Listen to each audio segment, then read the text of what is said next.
Es un grato placer, mis queridos hermanos y amigos, estar de nuevo en esta linda programación porque trae el estudio. El estudio de la palabra, como hemos dicho ya esta semana, amplía el conocimiento y trae alegría y gozo a la persona. Eso es lo que a mí me trae, ¿no? Y he saboreado, mi folleto está bien subrayado, cosa que cuando llegue el sábado a mi iglesia, vaya a mi iglesia para que disfrute. Usted puede ir ahí al 14445, otra vez, 14445 de la calle Terravela, ahí en Panorama, y usted verá cómo disfrutamos en mi iglesia este sábado esta clase, o la anterior también. Así que vamos a orar para que Dios nos bendiga grandemente en este estudio de hoy. Adelante, vamos a orar.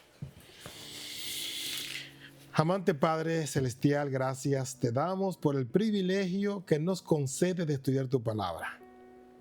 Gracias por este día, gracias por el descanso de la noche y también gracias, Señor, porque nos reunimos para estar contigo, para estar a tu lado y para que tú nos ilumine en el estudio de tu palabra. Sí. Bendice a nuestros amigos y hermanos que están ahí frente a sus pantallas y también bendice, oh Señor, grandemente a los que estamos aquí en el estudio. Estamos haciendo lo mejor para que esta señal salga de la mejor manera y también para que nosotros al hablar nos puedan entender los hermanos. Gracias, Señor. En el santo nombre de Cristo Jesús lo imploramos. Amén, Señor. Muy bien, pastor. Miren, ahí hay algunos puntos maravillosos, ¿no? Dice requerimientos bíblicos. No sé qué requerimiento le haya impactado más a usted. A mí me impactaron algunos, que los voy a decir después de los suyos, ¿no? Sí, pastor, muy interesante, ¿no? Mire cómo empieza el escritor de la lección de la escuela sabática. Mire, empieza con un tipo de pregunta. Dice, ¿qué cambiarías en tu hogar si recurrieras a la Biblia cuando debes tomar una decisión importante? Ajá. Okay. Lo cambiaría todo, pastor. Sí, yo creo que sí. Pero él dice ahí, ¿qué cambiaría? Exactamente. Porque a veces no todo lo tenemos que cambiarlo. Hay ciertas cosas que hay que cambiar. Pero no todo, digamos, qué sé yo, la manera de hacer el culto o la manera de comer o la manera, eso no se cambia. Pero sí hay otras cosas que sí se pueden cambiar.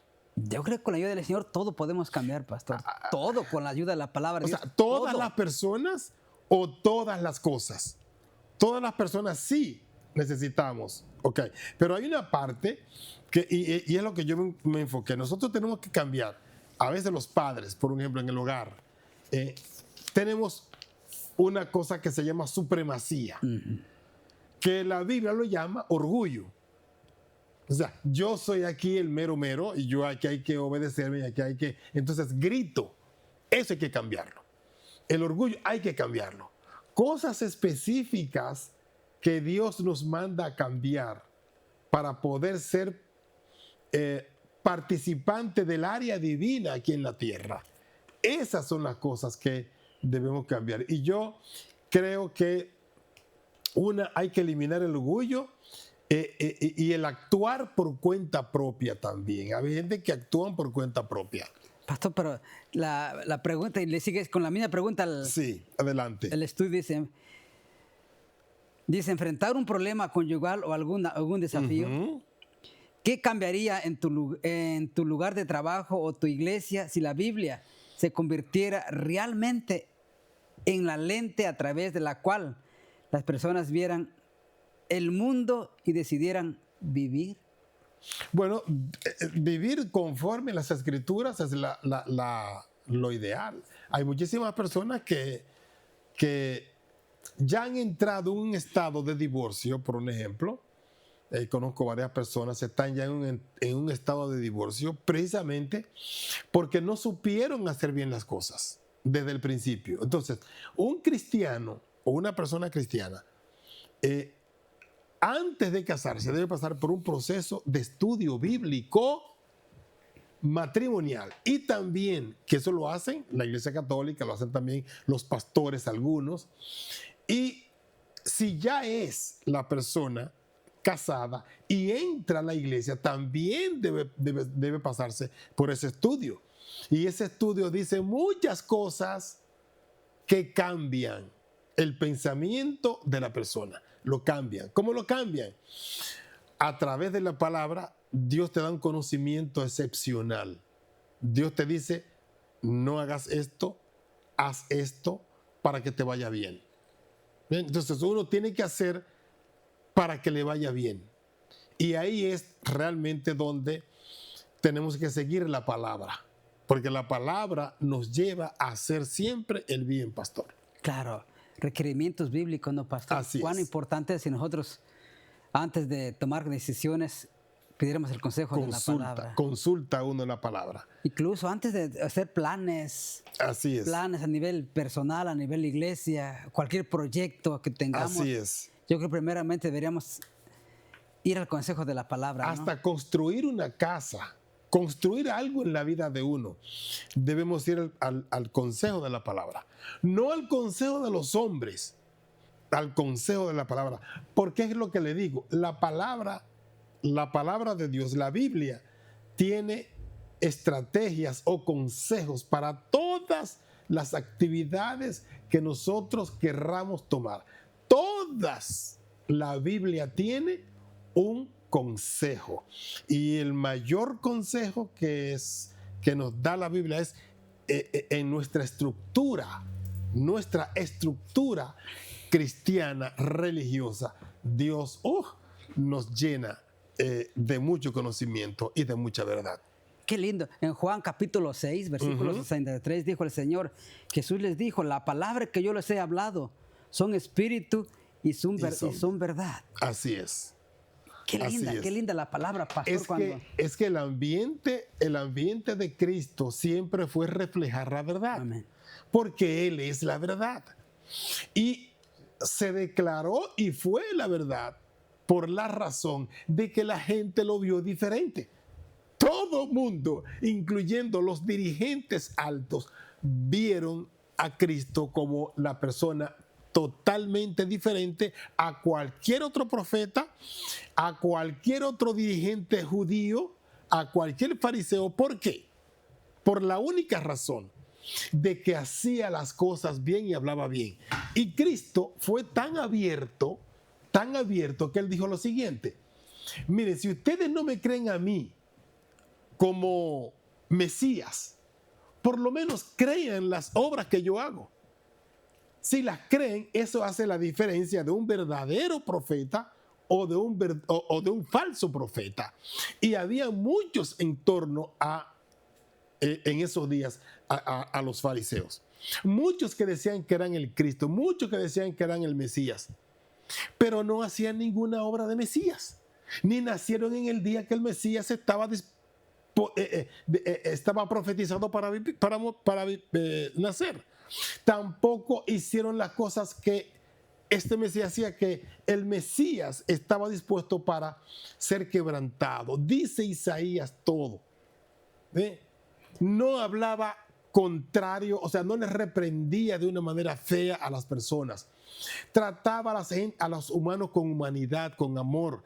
Todos los seres humanos, no importa la alcurnia que tuviera. Los pobres encontraron un refugio con Cristo. Las mujeres encontraron un refugio con Cristo. Digo, las mujeres en el sentido de sitio social en la sociedad. Eran parias para ellos, pero para Cristo, Él vino también a morir por ellas y por los hombres también, pastor. Pastor, mire lo que es el texto bíblico. Dice, adelante. Hebreos capítulo 4, versículo 12. Hebreos 4, 12.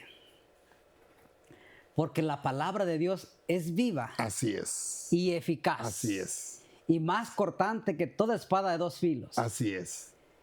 Penetra hasta partir el alma. Así. Y el espíritu, las coyunturas y los tuétanos, y disciernen los pensamientos, las intenciones del corazón. Tremendo texto ese, ¿sabe? Pastor, mire, me llamó mucho la atención cuando dice que porque la palabra de Dios es viva, eficaz, más cortante que toda espada de dos filos. Así es. Cuando la espada de dos filos penetra, corta por arriba y corta por abajo. Así es. Interesante, así es. ¿no? Interesante Así lo que es. la palabra de Dios. Mire lo que dice la sierva del Señor. Como hijos, recibiremos día tras día lo que necesitamos para el presente. Diariamente debemos pedir. El pan nuestro de cada día, dánoslo hoy. No nos desalentemos si no tenemos bastante para mañana. Su promesa es segura. Habitarás en la tierra y te apacentarás de la verdad. Dice David, joven fui y envejecido, y no he visto justo desamparado, ni su descendencia que mendigue pan. Salmos 37, versículo 3. Así es. Es que la Biblia se identifica a ella misma Amén. como algo vivo. Y yo creo que sí que es vivo, si lo miramos desde el punto de vista, aún desde la antigüedad, desde antes de Cristo. Yo les dije en días pasados que 400 años antes de Cristo, 500 años antes de Cristo, ya se hablaba de Daniel. Daniel mismo habló de su segunda venida, habló de lo que iba a pasar en los tiempos de él. Y no solo Daniel, Isaías también.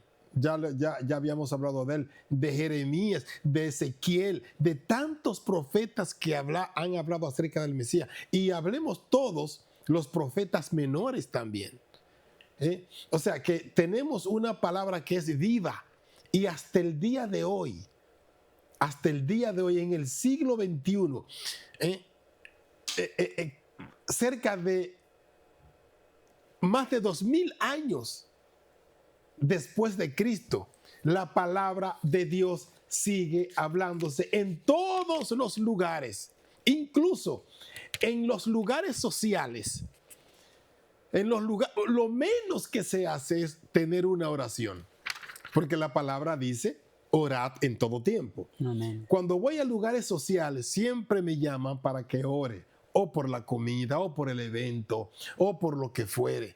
Pero es una gran bendición. Cuando van a inaugurar un establecimiento, ven para que, cuando una persona compra su casa, pastor, venga para que ore. ¿Por qué? Porque la palabra de Dios nos manda a bendecir ese lugar, bendecir ese evento.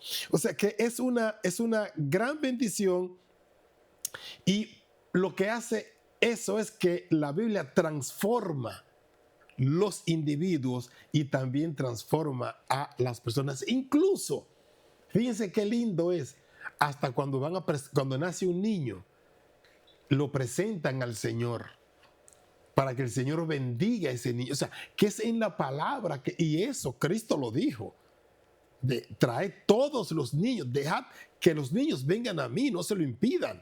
O sea, es una bendición. La palabra permanece y permanecerá hasta el día que Cristo venga. Y dice también que es fiel y verdadera la palabra de Dios. Jeremías capítulo 15. Sí, adelante. Versículo 16. Ajá. Jeremías 15, 16. Wow, qué lindo. Mire, qué lindo Sí. de la palabra. Dice, fueron halladas tus palabras Sí. y yo las comí. Ajá. Y tu palabra me fue por gozo Ajá. y por alegría de mi corazón, porque tu nombre se invocó sobre mí. Ajá. Oh Jehová, Dios de los O ejércitos. sea, ahí está usando él una alegoría, ¿no? Sí. Ahí, las comí, comérsela, estudiarla, estar dentro de ella. Y ahora dice, fue un gozo. Cuando el estudio te llega internamente, te da gozo, te dice que tienes que alabar a Dios, gloria a Dios, gloria a Dios. Y sales lleno para decirle a otro lo que tú sientes, por el gozo que siente. Claro. Así es. Mire lo que dice el don profético. Ser semejantes a Jesús. 4 de enero, página 10. Dice, al enseñarnos a pedir cada día lo que necesitamos, tanto las bendiciones temporales como las espirituales, Dios desea alcanzar un propósito para para beneficio nuestro. Quiere que sintamos cuánto dependemos de su cuidado constante, porque procuramos atraernos a una comunión íntima con Él. En esta comunión con Cristo, mediante la oración y el estudio de las verdades grandes y preciosas de su palabra, seremos alimentados como almas con hambre, como alas sedientas, seremos refrescados en las fuentes de la vida. Así es. Wow, qué bonito, ¿no? A veces uno puede, en algún momento, no pudo haber tenido hambre. Yo recuerdo cuando uno ayuna, llega un momento que, es más cuando está joven, ¿no? Porque ya a estos tiempos pues ya es diferente. Pero los jóvenes cuando ayunábamos antes, un hambre ya cuando sabíamos que el ayuno iba a terminar, un hambre tremenda. O sea, uno comía lo que apareciera. Y es la alegoría que hace el profeta con la palabra. Halláronse tus palabras y yo las comí. O sea, comérsela es tener deseos de estudiarla, de aprenderla, de ponerla en práctica. Es tener ese profundo deseo. ¿Ven? Como si tuviera hambre literal de alimento, por falta de alimento. ¿Ven? Entonces, el tener la palabra de Dios, y aquí dice algo bien bonito, ¿no? En mi corazón he guardado tus dichos. O sea, la palabra me guarda, me libra de errar. En mi corazón he guardado la palabra para no pecar contra ti. En mi corazón he guardado tus dichos a Dios, ¿no? Le dice, para no pecar contra ti. Porque el que peca, yerra y es condenado y es mal juzgado. Hay una serie de cosas le pasan a la persona que yerra. Por eso es que es mejor guardar los Pastor, mire, mandamientos. es muy Adelante. interesante lo que la sierva del Señor, como lo describe magistralmente, dice. Recibimos a Cristo por su palabra y se nos da el Espíritu Santo para recibir la palabra de Dios Sí. a nuestro entendimiento y hacer penetrar sus verdades en nuestros corazones. Hemos de orar día tras día para que, mientras leemos su palabra, Dios nos envíe su Espíritu con el fin de revelarnos la verdad que fortalecerá nuestra alma para las necesidades del día. Así es. Es interesante que a nosotros, incluso yo motivo mucho a mis miembros al estudio de la palabra, porque yo sé que ahí es donde está la fuerza espiritual. La palabra combinada con la oración es lo que hace fuerte a un cristiano, espiritualmente hablando. Es verdad. Que no importa lo que le pase donde quieras, en el trabajo, en la familia, donde fuere, lo fortalece porque siempre hay una palabra que le llega al pensamiento a la persona. Y es cuando usted estudia. A veces hay personas que me dicen, yo no estudio porque no se me queda nada, pero sí se le queda. Ese es un engaño satánico. Estúdiela aunque no la entienda en el momento, pero llegará un momento cuando la va a entender. Hay un momento cuando Dios le va a revelar ese texto bíblico en ese preciso momento que lo va a hacer salir airoso a usted de cualquier situación. ¿Ve? Cuando hay provocaciones, hay gente que provocan a uno. Y uno tiene que mantenerse tranquilo. ¿Por qué? Cristo me lo enseñó y en esta misma semana que pasó en estos días de la supuesta Semana Santa, que no es santa nada, el único día es el sábado, pero yo me detengo a estudiar. Y estudié cuando el guardia le dio un golpe a Cristo en la cara porque le dijo sencillamente derrumbó con palabra al sumo pontífice que estaba delante de él. Le hablas hacia el pontífice, le dio. Cristo sencillamente le dijo, si he hablado mal, dime dónde está el mal. Y como lo dejó también a él sin palabras, derrumbado, le dijo entonces, pero si no te he hablado mal, ¿por qué me golpeas? O sea, la ira la ira la reemplaza, o la palabra de Dios reemplaza la ira. Amén. Cristo pudo haber respondido con otro golpe, pero cuando tú estás duchado de la palabra, entonces te hace calmado, tranquilo, y te hace una persona que no tiene ningún problema con el otro, Amén. porque aprende a respetar y a doblegarte. Que Dios te bendiga grandemente, querido hermano, querido amigo. Que Dios te guarde y nos vemos en otra ocasión.